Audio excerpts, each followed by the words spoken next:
All right, so this is part two of spinal mobility, but we're also gonna now incorporate more with the arms and with the legs, which we didn't do in the seated version because we were sitting on them and we couldn't move them.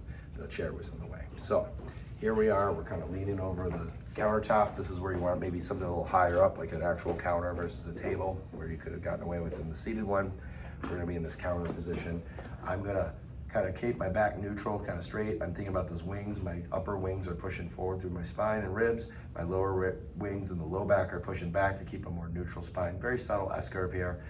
It doesn't have to be absolutely straight, but we want to try to engage that core a little bit here. So we have the mobility part. So I'm going to shift to the same side that I'm reaching with. And so I'm loading on that same side and keeping those wings driving there, making sure nothing's pinching or painful, going back and forth. You may recognize this as the open window exercise, or at least the modified one. I can turn my head in that opposite direction to get that full twisting about how those wings are twisting through my body. That's the arm part, okay? At least for the reaching to stretching. Now with the legs, I can stabilize there, and I can try to slide back. Now you can't really see that, I don't think, in frame there, but I can slide back. Now I'm shifting my weight to the far side to free that other leg up to move. And this is where we can start to look at things like if you have tightness in the hip flexors and the quads here, but also the femoral nerve runs through there. And so if you're having femoral nerve issues, you may not even be aware that you are, but you might feel it here. It's like neural tension. So what we want to do here is kind of free up that nerve and the muscles themselves too. And we want to work into a general direction of extension here without hyperextending that low back. That's going to put more stress or maybe pinch something. I want to keep that neutral and get more from the hip, okay? So I can even combine the arm and the leg here as a little bit like a floss of my knee and elbow are going away from each other, and then they're coming towards and away. I can even look up gently, don't crane your neck too much, but kind of looking down towards my knee and away from my knee, towards my knee, away. And I can of course do it on the other side as well, okay? So that's the mobility part of all of that, okay?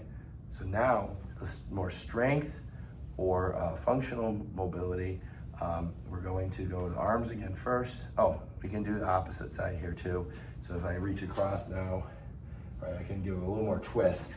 So there's that too, okay? So you can play around with those just to kind of work things out. All right, so now the more advanced version, I'm going to just focus on one limb at a time here. I'm going to do a shift, reach, and now I can turn my head too. You can't really see me here, but I'll turn around and do the other side. And I'm gonna lift, right? I'm gonna lift from my body. This is featured in another video as well. Trying to get that, right? And I can shift over here. I'm on that far side, hip, kind of stand up a little bit, lift through my chest, there. And I can go back and forth, right? Also here too, I can come across, reach and lift as I twist. Come across, reaching, lift, opposite arm, opposite leg to lift up with, okay? I can also go, stabilize my upper body, I can slide back and lift like a straight leg, or I can keep my knee bent and I can curl. Make sure you don't give yourself a hamstring cramp, because we're gonna stabilize that core and we're gonna squeeze the glute. Now here, make sure that your heel doesn't come, it's gonna wanna come across for most people. So keep it out, keep it in line with your body, and really isolate the glute, squeeze your butt, and stabilize your core so you get a nice stretch of the hip flexors. Work that femoral nerve, but this is a good one to get mobility and coordination strength in those areas. It's possible to do maybe a straighter one, like a bird dog, familiar with that exercise. One side, the other. You can even do opposites, right? So there's a lot of things you can do to progress and work on these. You can progress with weights in your hands, even ankle weights if you want, but make sure you're protecting that core and stabilizing and balancing things out. That's where you're gonna receive a lot of the benefit. But if you had pain like in your back or down your legs maybe, this might free it up, or tightness in here in those quads, very common. So even if you're kicking back in your hips, if that's so tight, it's gonna compress and grind in the knees.